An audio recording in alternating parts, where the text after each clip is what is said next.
হ্যাঁ বন্ধুরা, দেখেই বুঝতে পারছো পুজোর অ্যারেঞ্জমেন্ট চলছে।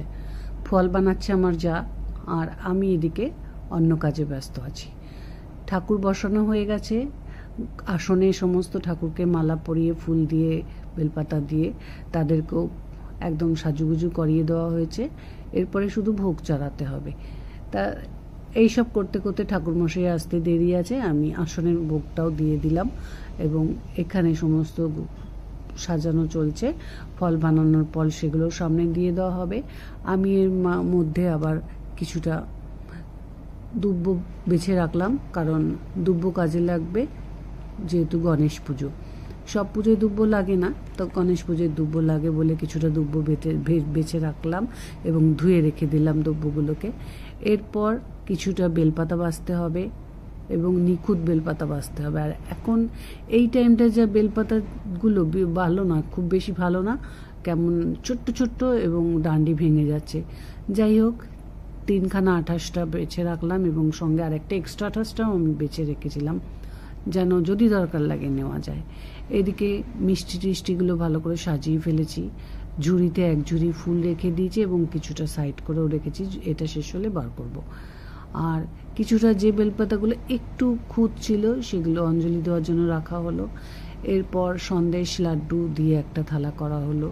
তারপরে খেজুর, চিনি, এই পাকা খেজুর, সেগুলো দিয়ে একটা থালা, ফল দিয়ে আর অনেকগুলো ফল কাটা হলো। তবে খুব বেশি ফল কাটা হয় না, আজকাল কেউ ফল খেতে চায় না প্রসাদ।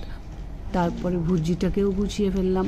ভুজিটা গুছিয়ে সেটাও সাইড করে রাখলাম, কারণ পুজোর পরে ভুজিটা হাতে দিতে হবে। এরপর ঠাকুরমশাই আসার পালা।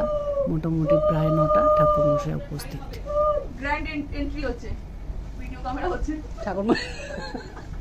ঠাকুরমশাই 1 ঘন্টা লেট।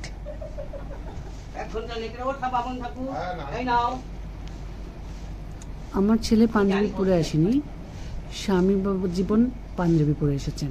তো ছেলেকে বলাতে ছেলে বললো, আমি ভাবলাম বাড়ি পরে যে পাঞ্জাবি আমিও পরবো। কেন, বাড়ি থেকে পাঞ্জাবি একখানাই, পাঞ্জাবি পরতে পারি না? ঠাকুরমশাই পা ধুতে গেলেন একটু, বাইরে থেকে এসেছেন। কেন, একটাই পাঞ্জাবি আছে নাকি বাড়িতে? এখানটা বসতে অসুবিধা হচ্ছিল বলে বাক্সটা একটু সরিয়ে দেওয়া হচ্ছে, যেন বসতে পারে। ঠাকুরমশাই এসে নিজের মতন নিজে বাকি গোছানোটুকুনি করতে আরম্ভ করলেন এবং পুজো শুরু করবেন এখনই। পুজো শুরু হয়ে যাবে এবং পুজো আমাদের খুব ভালোভাবেই সেদিনকে সুস্থভাবে সুন্দরভাবে হয়েছিল। খুব ভালো পুজো হয়েছিল। আমার ভিডিওটা যদি ভালো লেগে থাকে একটা লাইক, সাবস্ক্রাইব করো। ইউটিউব থেকে দেখলে সাবস্ক্রাইব করো, আর ফেসবুক থেকে দেখলে একটা ফলো করো। এবার হাতে করে ঠাকুর যে এসেছেন সঙ্গে করে নারায়ণ ঠাকুর, সেই ঠাকুরের স্নান হবে এবং তার ব্যবস্থাই চলছে। দেখো, পুজো দেখতে খুবই ভালো লাগে এবং সেই সব ব্যবস্থা চলছে। পুজো শুরু করে দিয়েছে।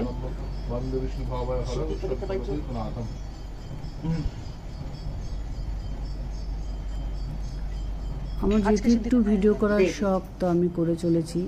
আমাদের মেয়েটা একটুখানি লজ্জা পেয়ে গেল আমি ওর দিকে ক্যামেরাটা ঘুরিয়েছি বলে। আর দেখো, মোবাইলের যুগ, সবার হাতে মোবাইল। পুজো চলছে, মোবাইল চলছে। পুজো আমাদের শুরু হয়ে গেছে।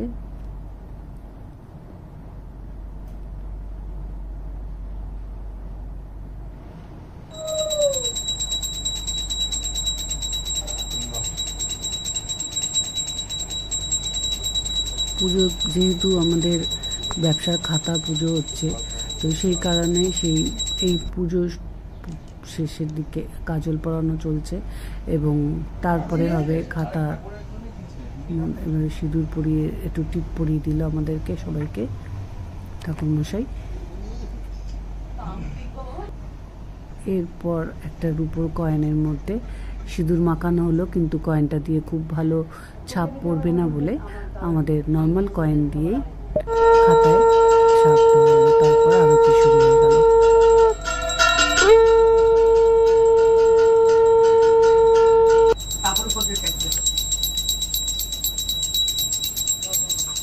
আরতি শেষ হওয়ার পর হবে অঞ্জলি। এবং অঞ্জলি দেওয়ার পর শুরু হয়ে যাবে যজ্ঞের।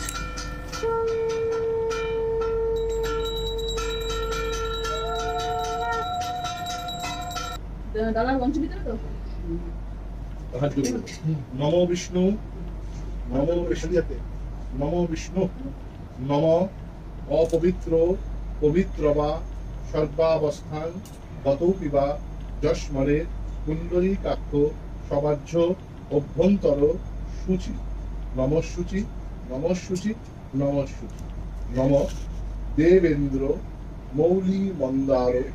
বাড়িতে সবাই মিলেই অঞ্জলি দিয়েছে, কারণ সকাল সকাল পুজো ছিল, সেই জন্য আগে পুজোর দিকটাই মিটানো হবে, তাই অঞ্জলিটা দিয়ে নিয়েছে সবাই, কেউ বাকি ছিল না।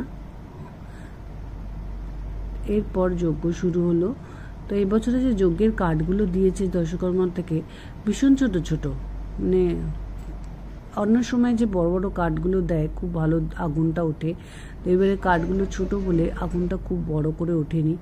তবে যেহেতু ছোট্ট পুজো এবং ছোট ঘরটা, বেশি বড় আগুনের প্রয়োজনও পড়েনি, ছোট আগুনেই যজ্ঞটা ভালোই হয়েছিল। এরপর যজ্ঞ শেষে যজ্ঞ আগুন নেভানোর জন্য যা যা নিয়ম তাই করা হবে, এবং যজ্ঞ যখন প্রায় শেষের পথে তখন যজ্ঞের সেই পান, কলা, মিষ্টি অর্পণ করে তারপরে নারকেল ফাটিয়ে যজ্ঞ, সেই নারকেলের জল এবং দুধ দিয়ে যজ্ঞের আগুনটা নিভানো হবে। এটা তো তোমরা সবাই জানো, তাই জন্য আর ভিডিওটা বেশি বড় করছি না। এরপর যজ্ঞ শেষে যজ্ঞের টিপ আমাদেরকে সবাই দিয়ে দেয়, সবাইকে দিয়ে দিল ঠাকুরমশাই, এবং আমার ছেলে একটু কাজে বেরিয়েছিল, পরে আসে বলে ওকে তারপরে টিপটা দেয়, এবং ঠাকুরমশাই নারায়ণকে সঙ্গে নিয়ে পুজো শেষ করে বাড়ি ফিরে যায়। আর আমরাও সমস্ত পুজো শেষ হয়ে যাওয়ার পর নিজেরা নিজেদের আবার পুরো নতুন বাড়িতে ফিরে আসি, এবং যেহেতু পয়লা বৈশাখ মোটামুটি রান্নাবান্না সেরে আমাদের খেতে খেতে প্রায় 4টে বেজে যায়। টাটা।